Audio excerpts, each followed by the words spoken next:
What is going on, Mavs fans? Welcome into another episode of Mavs Latest.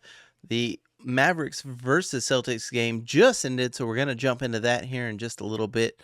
We'll look at the standings and then a little bit of movement there as the attorneys for both the Stars and the Mavericks trade blows today, and some pretty funny moments. We'll jump into that as well. All that and more coming up next. So, of course, both the Stars and the Mavs are awaiting a final option from the judge, but there's going to be several motions to come. Both these teams are fighting it. A lot of the stuff the Stars were pushing back, saying that, hey, look, the Mavs knew that we weren't in Dallas. They knew because they leased some area from us for the Texas Legends. So not only did they know, they benefited from the fact that we weren't there in Dallas. Another great line. The Stars attorney, Frank Carroll, he said, "Who do they say should be in charge? It's a Vegas corporation that traded Luka for a bag of magic beans." In conclusion, the Stars attorney said, "We asked for you to deny the Las Vegas Mavericks, the Dallas Mavericks motion for summary judgment." I mean, Frank was just coming with the zingers today. If I ever need an attorney, I'm hiring the Stars attorney because he was just giving it to the Mavericks attorney. So that's the update. We still don't know what's going on. It's a who's got a bigger you-know-what match going on in court between the Stars and the Mavericks. And right now the Stars are winning, just like they're winning out on the ice. But we'll save that for another day. We had the Mavericks versus the Celtics today, and Cooper Flagg went into the TD Garden for the first time, and, well, I'm not gonna lie, 7-23, but he dropped 16. This is his second game back. 8 rebounds, 6 assists, 3 turnovers, but he got a steal. But here's the thing, guys. I mean, if we're looking at it, if we're being legitimate here, if you're actually watching the game and not just, box score watching, I haven't blamed the refs too many times this season. There's been a couple of times, but Jesus, can we get a call, please? The free throw discrepancy in this one, 10 for 12 for the Mavericks, 10 of 15 for the Celtics. But yet the Celtics were chunking up threes. They put up 48 threes. We're getting into the paint. We have fast breaks going on. I didn't get it. Like, I felt like we were not getting the same amount of calls.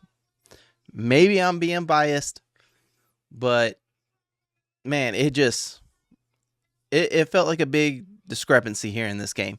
Maybe I'm tripping. Let me know in the comments if I'm, if you need to admonish me, if I'm going overboard with it.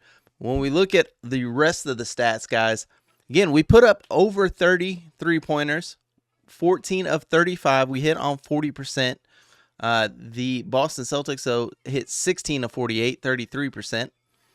They out-rebounded us 58-45.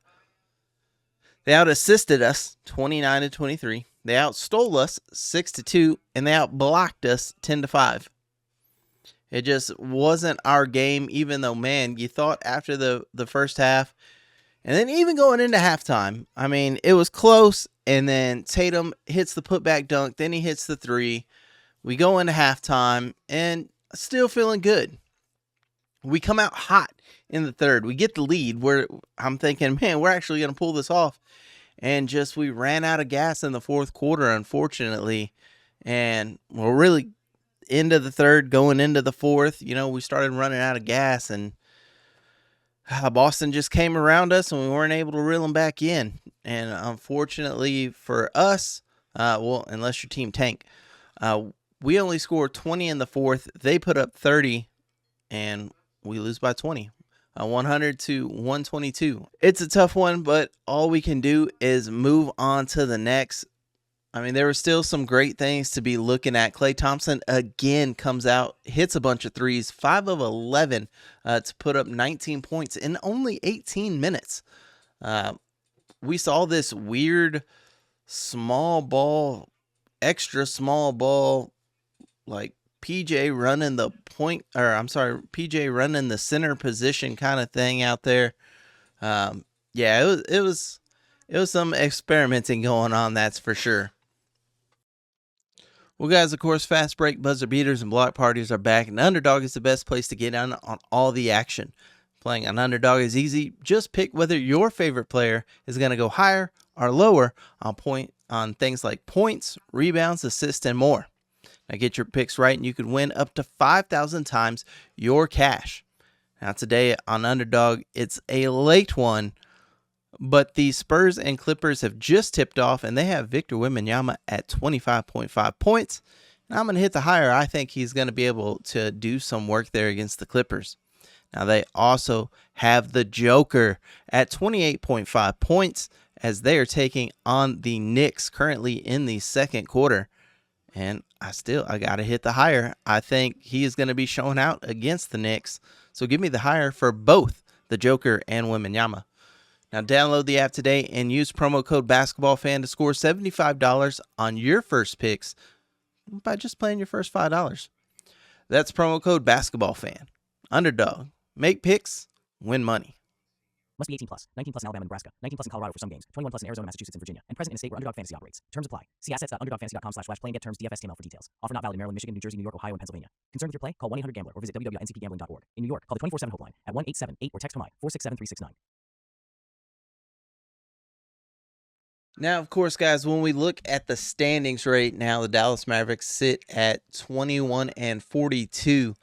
The Pelicans are playing the Suns right now. They are losing, though, 37-42, but hopefully the Pelicans can come back and capture a win there, because I would like to see us slide just a little bit more if we're going to do this thing. If we're not going to make a run, if Kyrie's not going to come back, then we might as well go all in. And I've got a question to pose for you. And, well, it's a crazy question, but it's one that I think deserves to be asked here. When we look at this, everybody's been talking about tier 1, tier 2, and then the rest of the draft. Now, Caleb Wilson, power forward, is somebody that is still considered tier 1. Do you think Kyrie coming back and everything that we can do and potentially get later in the first round as well, maybe even sign a free agent, do you think that trumps, do you think it would be okay for us to pick up a power forward or a center right now, a big, and does that trump picking up a guard? And I ask this because I wonder, whoever ends up in the 4 spot, could we convince them to trade back? Could we say, hey, look, we'll give you our 7th pick and we'll give you PJ Washington? Is that enough for you to give up the 4 so that we can get Caleb Wilson? What would you want if you were that team? Would you want both of our first round picks in order for us to move up and take Caleb Wilson?